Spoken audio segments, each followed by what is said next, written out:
Bien-aimés, bonjour. C'est un bonjour que je vous adresse de la part de notre Seigneur, notre Sauveur Jésus-Christ, ce matin.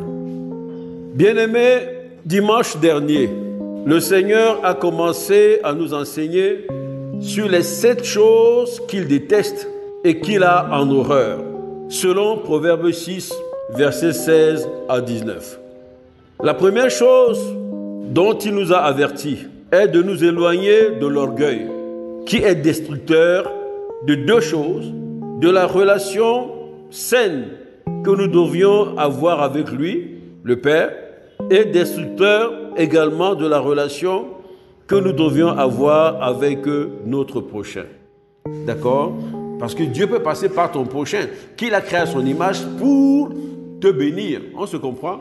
Donc, si cette relation est détruite, tu bloques la main du Seigneur. D'accord? Donc, aujourd'hui, le Seigneur nous donne un autre avertissement. Dans la liste des 7 choses qu'il a en horreur, le Seigneur, ce matin, nous dit de nous préserver de la langue mensongère. C'est aussi une chose qu'il a en horreur. Mais cette expression, quand on la regarde, elle est composée de 2 mots. La langue, qui est ici un substantif, et puis mensongère, qui est ici un adjectif qui qualifie le substantif. D'accord?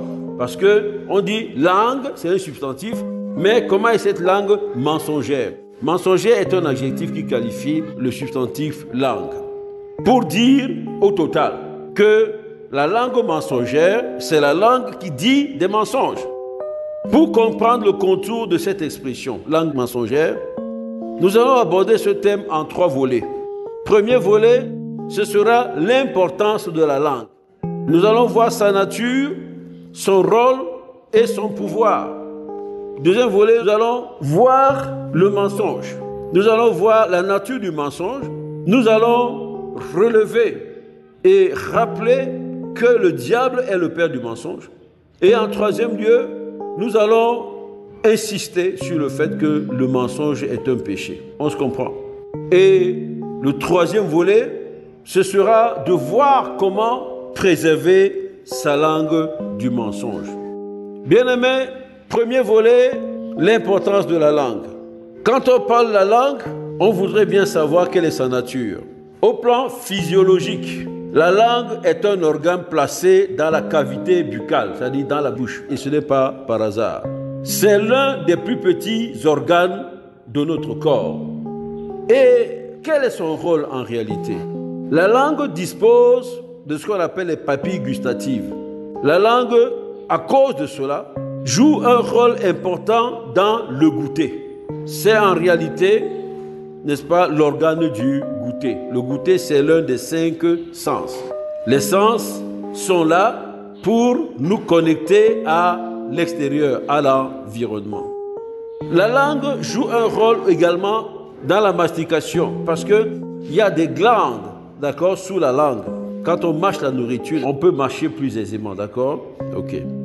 Mais surtout, en ce qui nous concerne ici, ce matin, la langue est un organe de locution. Et en tant qu'organe de locution, la langue permet d'exprimer des sons distinctifs, de former des mots et de parler de manière intelligible, de manière à ce qu'on puisse comprendre. Ok? Or, quand on parle de parler de manière intelligible, on parle de la parole. Or, la parole, son importance, on n'en discute plus aujourd'hui. L'importance de la parole n'est plus à démontrer. C'est avec la parole que Dieu, notre Père, a créé toutes choses. On voit ça dans Jean 1, verset 1. Au commencement était la parole. La parole était avec Dieu. La parole était Dieu. Tout a été créé par elle, rien n'a été créé sans elle. Donc, l'importance de la parole ne se discute pas. En tant qu'organe de locution, la langue participe à la glorification de Dieu. Tu peux louer Dieu. Nous voyons ça dans Romains 14, verset 11. Car il est écrit, je suis vivant, dit le Seigneur, tout genou fléchira devant moi et toute langue donnera gloire à mon nom. Vous entendez? Toute quoi? Toute langue. Toute langue donnera gloire à mon nom. Un muet qui a un handicap de la langue ne peut pas louer Dieu ou adorer Dieu comme toi tu peux le faire. Sa langue est collée, il peut pas, c'est dans son cœur qu'il peut louer, d'accord? Donc la langue peut exprimer des choses, d'accord? Permettre la communication avec les autres, d'accord? De manière distinctive et de manière claire. Toujours pour dire que la langue contribue à glorifier Dieu. Si vous lisez Philippiens 2, verset 11, il est dit « Et que toute langue confesse que Jésus-Christ est Seigneur à la gloire de Dieu le Père. » Toute langue confesse. D'accord? Maintenant, nous avons vu la nature de la langue. Nous avons vu le rôle pour l'essentiel de la langue. Et en troisième lieu, nous allons voir son pouvoir. Oui, pourquoi son pouvoir? Parce que la Bible nous apprend que la langue a un pouvoir. Si vous allez dans Proverbe 18, verset 21, vous allez voir cette parole qui dit « La mort et la vie sont au pouvoir de la langue. Quiconque l'aime en mangera des fruits. » D'accord? La mort et la vie. Ça veut dire que par ta langue, tu peux causer la mort. Ou bien, elle peut te conduire à la mort. Ou elle peut te conduire à la vie. Par exemple, deux pays peuvent entrer en guerre parce qu'il y a eu des mots, des échanges qui ont irrité les hommes et les pays sont entrés en guerre. D'accord? On peut arriver à une déclaration de guerre à partir des messages diplomatiques qui ont déplu. On se comprend. Et on le voit dans Proverbe 15, verset 4, où il est dit « La langue douce est un arbre de vie. » Vous voyez ça? Donc la langue qui est quoi? Douce. Est un quoi? Un arbre de vie. Ça rejoint un peu Proverbe 18, 21, où il est dit « La mort et la vie sont au pouvoir de la langue. » Ici on dit, dans Proverbe 15, verset 4, on dit « La langue douce est un arbre de vie. Mais la langue perverse brise le cœur ou brise l'âme. » Vous comprenez? Vous pouvez dire des choses à quelqu'un et ces choses-là vont le toucher profondément et l'affecter même psychologiquement. Il y a des gens qui font des AVC à partir, n'est-ce pas, du fait qu'ils ont entendu des nouvelles qui leur ont été peut-être données dans des mauvaises conditions. On n'a pas su bien le faire. On se comprend, non? Donc, il faut faire attention avec la langue. Dans le livre de Jérémie 18, verset 18, les anciens qui s'opposaient à Jérémie et qui s'opposaient au message que Dieu a mis dans sa bouche, eh bien, se sont réunis, ont fait un complot. Ils ont dit qu'ils vont ignorer le message de Jérémie et ils ont dit, tuons-le avec la langue. Vous comprenez? C'est-à-dire qu'ils vont se mettre à dire des choses qui vont discréditer Jérémie. On se comprend. Et même susciter le fait que les gens se lèvent contre lui pour détruire son ministère.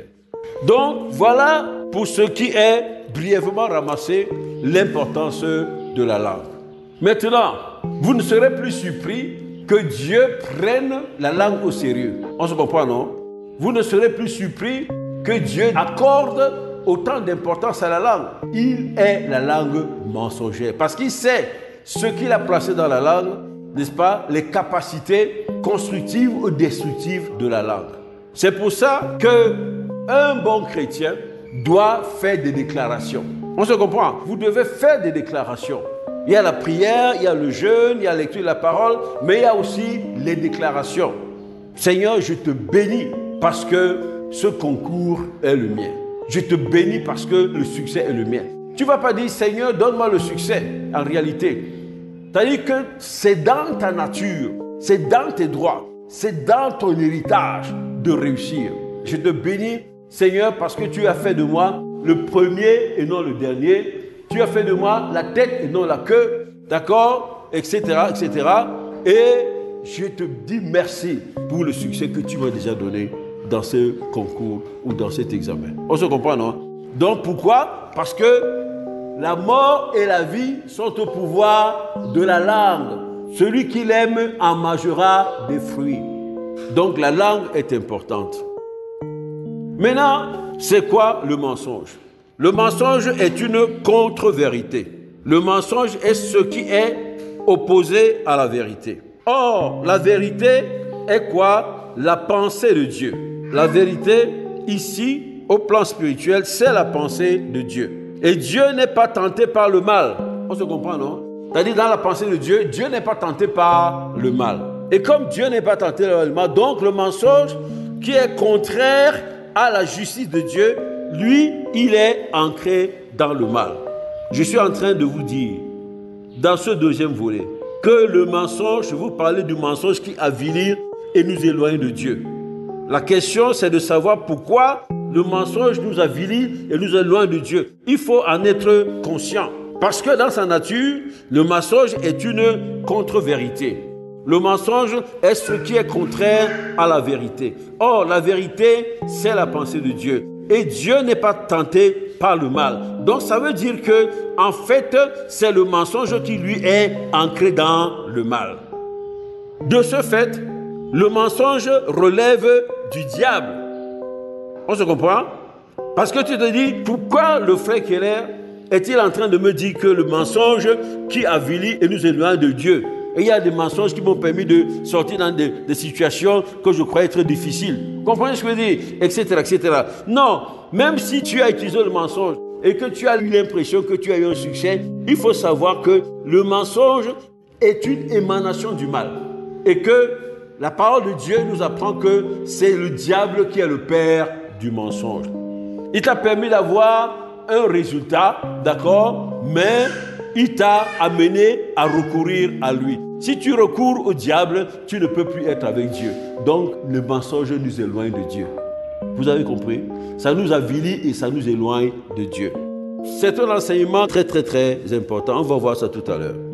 Eh bien, la deuxième chose que le Seigneur nous donne de relever ici, c'est que ne nous faisons pas d'illusions. Le mensonge est un péché. On se comprend? Le mensonge est un péché. Vous pouvez mentir pour plaisanter. Soit vous pensez que vous plaisantez. Non, le mensonge est un péché. Puisque Dieu ne se reconnaît pas dans le mensonge, on vient de le dire, non? Le mensonge sort systématiquement du mal. Et le mal est opposé au bien. Et le mal n'a rien à voir avec Dieu. Puisque les ténèbres n'ont rien à voir avec la lumière. Et puis, dans ce chapitre-là, il faut savoir qu'il n'y a pas de petits mensonges. Et la conséquence du fait que le mensonge est un péché, c'est que, eh bien, la parole de Dieu dit quoi? Oui, allez-y. Isaïe 59, verset 1. Oui? Non. La main de l'Éternel n'est pas trop courte pour sauver, ni son oreille trop dure pour entendre. Mais ce sont vos crimes et vos péchés, oui, qui met une séparation entre vous et votre Dieu. Vous comprenez? Ce sont vos péchés qui vous cachent sa face. Voilà, et empêche de vous écouter. Ça, c'est vraiment, c'est pas plus, on ne peut pas être plus clair que ça. Donc, il faut savoir que dans ce volet où nous parlons du mensonge qui avilit, au total, il faut savoir que le mensonge est un péché et qu'il nous sépare de notre Dieu. Alors, c'est l'occasion de regarder ce qui se passe aujourd'hui, la pratique du mensonge aujourd'hui. Les gens mentent pour rien du tout. Le mensonge est devenu un sport et les gens sont très inventifs dans le mensonge. Ils trouvent de manière instantanée une parade devant une situation embarrassante. Et cette parade-là, c'est le mensonge. Aujourd'hui, le téléphone et même les réseaux sociaux sont devenus des plateformes de mensonges. Je vous ai raconté l'histoire. Il y a un monsieur qui marchait très vite. Il est au téléphone et il est en train de dire à quelqu'un: oui, oh, notre rendez-vous n'a pas marché. Excuse-moi parce que vraiment il pleut, je suis bloqué ici. Il pleut des cordes ici là. D'accord? Et tout le monde l'a regardé, les gens sont mis à rire. Et il faisait un soleil torride. Vous comprenez ce que je veux dire? Donc, c'est pour dire que le mensonge est devenu un sport national et que c'est très grave. Les gens ne sont pas conscients des conséquences de cela sur le plan spirituel et même sur leur vie. Vous allez voir quelqu'un qui est en train d'aller à l'église pour prier, mais il ment. Il va même parler en langue, alors qu'il vient de mentir. Dieu n'écoute pas. C'est pas parce que tu pries en langue que Dieu écoute forcément. Il t'a donné une langue pour que toi, son fils, qui lui ressemble, tu puisses communiquer avec lui. Mais quand le fils ne lui ressemble plus, la langue là ne sert à rien. à travers cela, dans ce deuxième volet, je crois que tu comprends que le mensonge avilit et nous éloigne de Dieu, de par sa nature, qui est ancrée dans le mal, et le mal, c'est le diable, et de par le fait qu'il est un péché. Il n'y a pas de petit mensonge, de grand mensonge. Tout mensonge est un péché, parce qu'il émane du diable. Et nous avons vu que le mensonge est abondamment pratiqué aujourd'hui, ça devient un fléau. Alors dans tout cela, toi chrétien, le problème c'est comment préserver ta langue du mensonge. Si vous allez dans 1 Pierre 3 verset 10, il est écrit, si quelqu'un en effet veut aimer la vie et voir des jours heureux, qu'il préserve sa langue du mal et ses lèvres des paroles trompeuses. Nous sommes dans le volet comment préserver ma langue du mensonge. Ici, quand vous regardez ça, il y a le mot vouloir et il y a préserver est utilisé comme un impératif. Donc, tu dois avoir une attitude volontaire pour garder ta langue des paroles trompeuses. Donc, Dieu nous interpelle ici. Il demande que nous devons être volontaires, nous devons nous engager à ne pas laisser nos langues être avilies par le mensonge. On se comprend? Donc, engagement. Donc, c'est comment préserver nos langues du mensonge. Engagement, je dois m'engager à préserver ma langue, à garder ma langue, à ne pas verser dans le sport national du mensonge. Mais, si vous lisez Jacques 3, verset 8, lisez voir. Jacques 3, verset 8, vous verrez quelque chose qui nous parle. Oui. Mais la langue, aucun homme ne peut l'adopter. C'est un mal qu'on ne peut réprimer. Elle est pleine d'un venin mortel. Vous comprenez? Ça veut dire que, en même temps qu'on nous demande de nous engager à ne pas pratiquer ce péché-là, d'accord? Pratiquer le sport national du mensonge, si je peux dire. En même temps, on nous dit que personne, aucun homme, on dit bien aucun homme ne peut dompter sa langue en quelque sorte. Nos capacités humaines ne peuvent pas nous disposer à mettre en œuvre cet engagement. Donc ça veut dire que au-delà de l'engagement que tu prends, tu dois demander la grâce de Dieu et le secours du Saint-Esprit. C'est-à-dire que la prière, c'est Seigneur, préserve ma langue ce jour de tout mensonge. On se comprend, non? Tu dois prier, Saint-Esprit de Dieu, aide-moi à ne pas verser dans le péché du mensonge.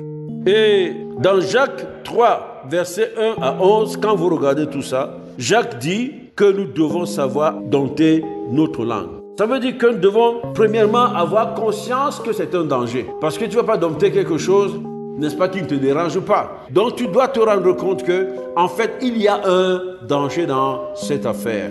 Donc je m'en vais prendre des dispositions pour dompter cette mauvaise chose qui veut me contrôler. On se comprend? Toi, tu domptes ça. Tu contrôles cette tendance. Tu contrôles ta langue. Si vous lisez Jacques 3, verset 2, il dit, nous devons tenir notre corps, le corps entier, en bride. Or, pourquoi nous pensons que la langue est impliquée? La langue est impliquée parce que, regardez les grands navires. Les grands navires sont dirigés par un petit instrument, le gouvernail. La même chose, Jacques en parle, que la langue là, elle peut t'entraîner à la mort ou t'entraîner à la vie.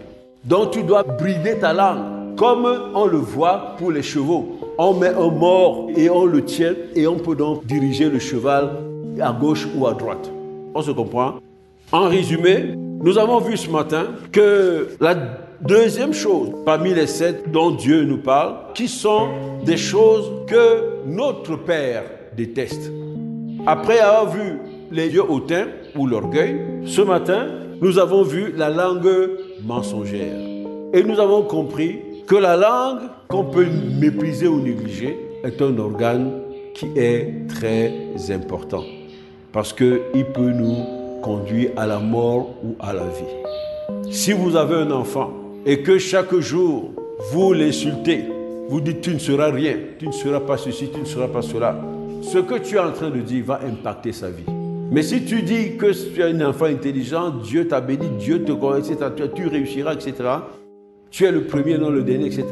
Cet enfant, non seulement il entend cela, il se positionne et Dieu le positionne pour que cela soit accompli. Parce que c'est des bénédictions que Dieu déclare dans sa vie. Donc, bien-aimés, ce matin, le Seigneur nous invite à prendre conscience que la langue est importante, à prendre conscience qu'il ne faut pas livrer notre langue pour devenir un instrument porteur de quelque chose de ténébreux qui est le mensonge. Il nous demande de nous éloigner de cela. Le mensonge est un péché qui nous sépare de Dieu. Que le nom de l'Éternel soit glorifié. Au nom de Jésus-Christ. Amen. Bien-aimés, nous espérons que vous avez été bénis. Pour toutes questions et sujets de prière, bien vouloir nous contacter sur nos différentes plateformes. Nous avons reçu gratuitement et nous partageons gratuitement, selon l'instruction du Seigneur. Matthieu 10, verset 8. Que le nom de l'Éternel soit glorifié. Soyez bénis au nom puissant de Jésus-Christ. Amen.